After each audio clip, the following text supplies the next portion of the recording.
സതീശന്റെ മനോരമ കൂലിയെഴുത്തുകാരനെ തൊട്ടപ്പോ പൊള്ളിയല്ലോ. ചാടിക്കുതിച്ച് വന്നിട്ടുണ്ട്. ചില ഭീഷണി സ്വരങ്ങളിലൊക്കെ എന്തൊക്കെയോ തട്ടിവിടുന്നതൊന്ന് കേട്ടെ.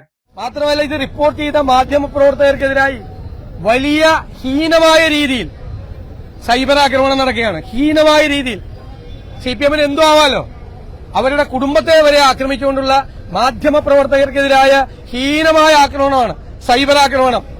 എന്താണ്, പിണറായി വിജയന്റെ മകന് നോട്ടീസ് അയച്ചാൽ, ED നോട്ടീസ് അയച്ചാൽ അത് വാർത്തയാക്കാൻ പാടില്ലേ?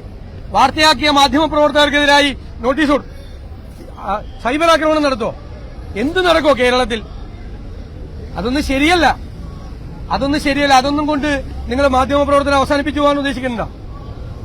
വനിതാ മാധ്യമ പ്രവർത്തകർക്കെതിരായി ഹീനമായ ആക്രമണം നടന്നില്ലേ?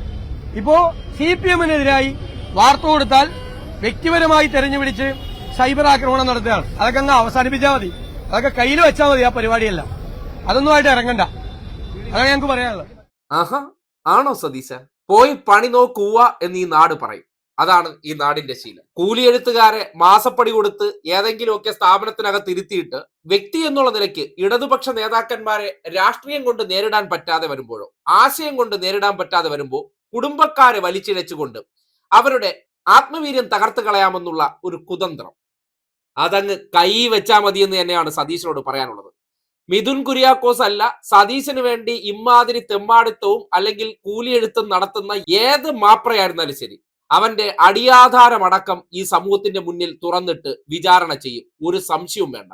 വാർത്താ റിപ്പോർട്ടിംഗ് എന്നാൽ വസ്തുതകളായിട്ട് പറയും. ഇത് തെരഞ്ഞെടുപ്പ് കാലഘട്ടത്തിൽ സതീശന് വേണ്ടി കൂലിയെഴുത്ത് നടത്തിയിട്ട് അങ്ങ് സ്വൈര്യവിഹാരം നടത്താമെന്ന് വിചാരിച്ചാൽ നടക്കണ കാര്യമാണോ? പണ്ടൊക്കെ ഓക്കെ, പല മുണ്ടക്കയന്മാരൊക്കെ അമ്മാതിരി ഊള എഴുത്തുകൾ ഇടതുപക്ഷത്തിനെതിരെ എഴുതിയിട്ടുണ്ട്. ഇനി എഴുതുന്നത് ആരാണോ അത് വ്യാജമാണെങ്കിൽ ആ എഴുതുന്ന വ്യക്തിയുടെ ഉദ്ദേശത്തെക്കുറിച്ച് ഈ സമൂഹത്തിന്റെ മുന്നിൽ തുറന്ന് കാട്ടി കൊടുക്കേണ്ടതുണ്ട്. മാധ്യമ പ്രവർത്തനം എന്നാൽ എന്തെങ്കിലും ഒരു വിഷയത്തെക്കുറിച്ച് കൃത്യമായി സദുദ്ദേശത്തോടുകൂടി സമൂഹത്തിന്റെ മുന്നിൽ റിപ്പോർട്ട് ചെയ്യുക എന്നുള്ളതാണ്. അല്ലാതെ കൂലിപ്പട്ടാളം പോലെ മുതലാളിമാർക്ക് പൈസ കൊടുത്ത് സ്പോൺസർ ചെയ്യിപ്പിച്ച് ചില വാർത്തകളൊക്കെ സൃഷ്ടിച്ചു കൊണ്ടുവന്നാൽ അതിന്റെ ഉദ്ദേശം എന്താണ്, ആ ചെയ്തവന് എന്ത് കിട്ടി, അതിന്റെ നേട്ടം എന്ത്, അവനും കുടുംബക്കാരൊക്കെ ഉണ്ടെങ്കിൽ ആ കുടുംബക്കാരെയൊക്കെ നാട്ടുകാർ കാണേണ്ടതുണ്ട്. എന്തേ മാധ്യമ സ്ഥാപനത്തിനകത്തിരുന്ന് അവന് രാഷ്ട്രീയ പ്രവർത്തനം നടത്താമോ? അതങ്ങനെ അനുവദിച്ചു കൊടുക്കാൻ പറ്റില്ലല്ലോ. രാഷ്ട്രീയ നേതാക്കന്മാരാകുമ്പോൾ വിമർശനത്തിന് വിധേയരാണ് എന്നുള്ള ഒരു വാചകത്തെ പിടിച്ചുകൊണ്ട് വ്യക്തിയെ അധിക്ഷേപിക്കാൻ, വ്യക്തിയെ അറ്റാക്ക് ചെയ്യാൻ വേണ്ടി കൃത്യമായിട്ടുള്ള കാരണങ്ങളില്ലാതെ വരുമ്പോൾ അവരുടെ കുടുംബത്തെ ചുറ്റിപ്പറ്റി സമൂഹത്തിന്റെ മുന്നിൽ അപകീർത്തിപ്പെടുത്താൻ വേണ്ടി ഇല്ലാ കഥകൾ മെനയുകയാണ്. ഒരു വിഷയവുമായി ബന്ധപ്പെട്ട് യാഥാർത്ഥ്യങ്ങൾ റിപ്പോർട്ട് ചെയ്യും. അല്ലാതെ 2023 ED കേസുമായി ബന്ധപ്പെട്ട് ഓരോ ദിവസവും ഓരോ കഥകൾ ഉണ്ടാക്കി നാട്ടുകാർക്ക് മുന്നിൽ ഒരു രാഷ്ട്രീയ നേതാവ് അയാൾ ചെയ്ത പ്രവർത്തനങ്ങൾ ഈ സമൂഹത്തിന്റെ മുന്നിൽ പറയുന്നതിൽ കുഴപ്പമില്ല, അല്ലെങ്കിൽ അയാൾ ചെയ്ത പ്രവർത്തനങ്ങൾ അത് തെറ്റാണെങ്കിൽ തുറന്നു കാട്ടുന്നതിൽ കുഴപ്പമില്ല. പക്ഷേ അയാളെ ഇല്ലായ്മ ചെയ്യാൻ, അയാളുടെ രാഷ്ട്രീയ ഇമേജ് തകർത്ത് കളയാമെന്ന ലക്ഷ്യത്തോടു കൂടി ചില ഹിഡൻ അജണ്ടകളൊക്കെ നടപ്പാക്കിയാൽ അതിനെ വച്ച് വാഴിക്കില്ല. അത് അരിയിട്ട് വാഴിക്കാൻ സതീശൻ ഇങ്ങനെ ഒച്ചയെടുത്തോ ആധികാരികമായി എടുത്ത് എന്തെങ്കിലുമൊക്കെ ഡയലോഗ് അടിച്ചാൽ കൈ വെച്ചാ മതി എന്ന് കേരളം പറയത്തുള്ളൂ.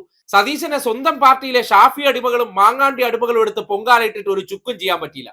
പിന്നെയാണ് മനോരമ ലേഖകൻ ഇപ്പോ സംരക്ഷണം കൊടുക്കുമെന്ന് ഇമ്മാതിരി ഡയലോഗ് അടിച്ച് അവർക്കൊപ്പം ഉണ്ട് എന്നൊരു തോന്നൽ ഉണ്ടാക്കാമെന്നതിനപ്പുറം ആ മിഥുൻ കുര്യാക്കോസ് എന്ന വ്യക്തി ചെയ്ത പ്രവർത്തനത്തെ അടിസ്ഥാനപ്പെടുത്തി ആ രാഷ്ട്രീയ കൂലിയെഴുത്ത് പണിക്ക് അദ്ദേഹം അനുഭവിക്കേണ്ടതുണ്ട്. അതിന് കുടുംബക്കാരെ ഉൾപ്പെടെ നാട്ടുകാരെ കാണിച്ചിട്ട് ഈ കൂലിയെഴുത്തിലൂടെയാണ് പണം വാങ്ങി സ്വന്തം മക്കളെ പോറ്റുന്നതെന്നും അവരെ പഠിപ്പിക്കുന്നതെന്നും ഈ നാട്ടുകാരെ ബോധ്യപ്പെടുത്തി ഈ മഹാൻ എന്തോ ഒരു സംഭവമാണെന്നൊക്കെ വരുത്തി വച്ചിരിക്കുന്നതിനെ പൊളിച്ചു കൊടുക്കേണ്ടതുണ്ട്. അത് കൃത്യമായി ചെയ്തിരിക്കുമെന്നുള്ള കാര്യത്തിൽ ഒരു സംശയവും വേണ്ട. അതിന് സതീശൻ എത്ര ആടിത്തുള്ളിയാലും ഒരു തരത്തിലും വകവയ്ക്കാനും പോകുന്നില്ല.